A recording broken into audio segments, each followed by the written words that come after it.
Hello and welcome back. Lesson number 2 to talk about conditional. This time I'm going to show you how to conjugate the verbs every time you're dealing with conditional.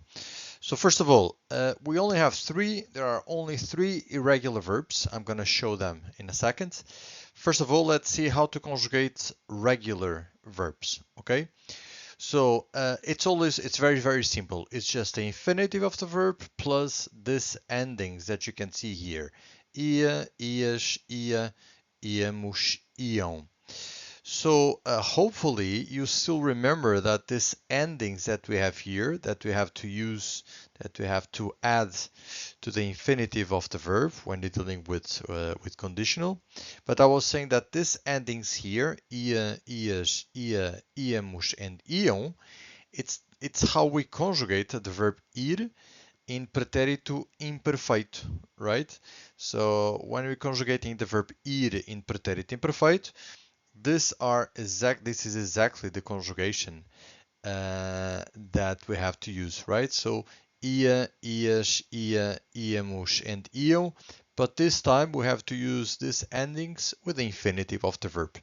So an example is the verb comer. So comer plus ia, eu comeria. Comer plus ias, tu comerias. And then it's always the same logic, right? So eu comeria, tu comerias, ele comeria, nós comeríamos, and eles comeriam. If we switch from the verb comer to the verb ir, it's the same logic. So it would be the infinitive ir plus ia. So it would be eu iria, tu irias, ele iria, nós iríamos, eles iriam. Another verb, the verb fazer. Actually, no, fazer it's irregular, so it was a bad example. The verb beber. Eu beberia, tu beberias, ele beberia, nós beberíamos, eles beberiam. So it's always the same logic.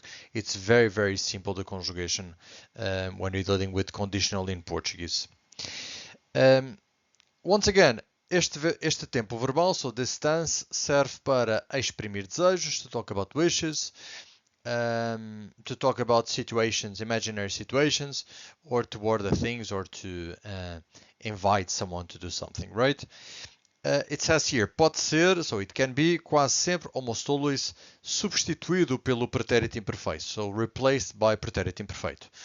No entanto, however, em caso de dúvida ou hipótese, in case of doubt or hypothesis, we use conditional and we have to stick with conditional.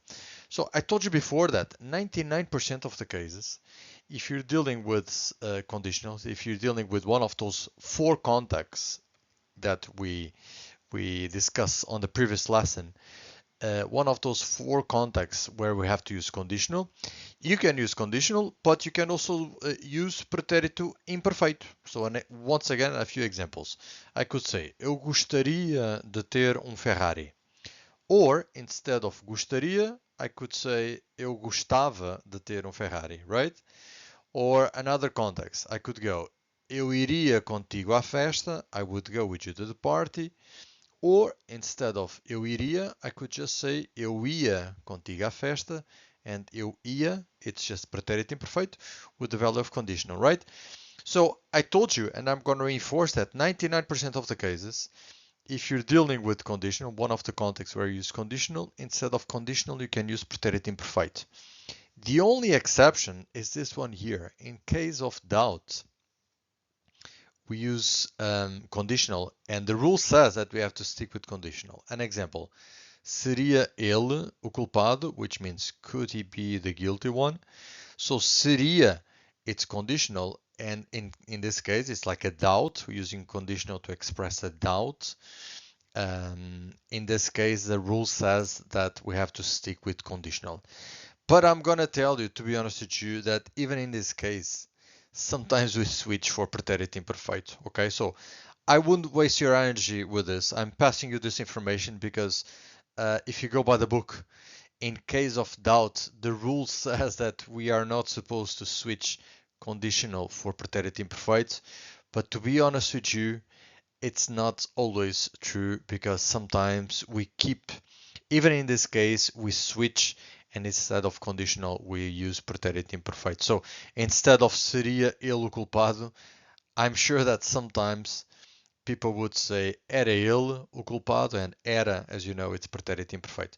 So that's why I told you 99% of the cases, 99.9% of the cases, if you're dealing with a conditional, one of the contexts where you have to use conditional, you can switch and you can use pretérito imperfeito. Okay? So one slide more, this time to show you the irregular verbs that we have for conditional. We have only 3 irregular verbs: fazer, dizer, and trazer. That's it, okay? So the conjugation for fazer is eu faria, tu farias, ele faria, nós faríamos, eles fariam. Dizer, eu diria, tu dirias, ele diria, nós diríamos, eles diriam. Trazer, eu traria, tu trarias, ele traria, nós traríamos, eles trariam. Do you have to memorize this? I don't think so. I think it's interesting and important for you to read this 2 or 3 times, get an idea, and then you have to start speaking. And you have to do loads of listening and speaking activities, loads of listening and speaking lessons, and then you'll get used to these conjugations. Okay, I don't think that you have to be super worried about, oh, I have to be perfect about the conjugation of the 3 regular verbs in conditional. I don't think so. So just once again, go through them, read them 2 or 3 times. If you want to write down them 2 or 3 times, great, and then move on. Okay, I hope you have enjoyed. Thank you for watching. I'll see you shortly.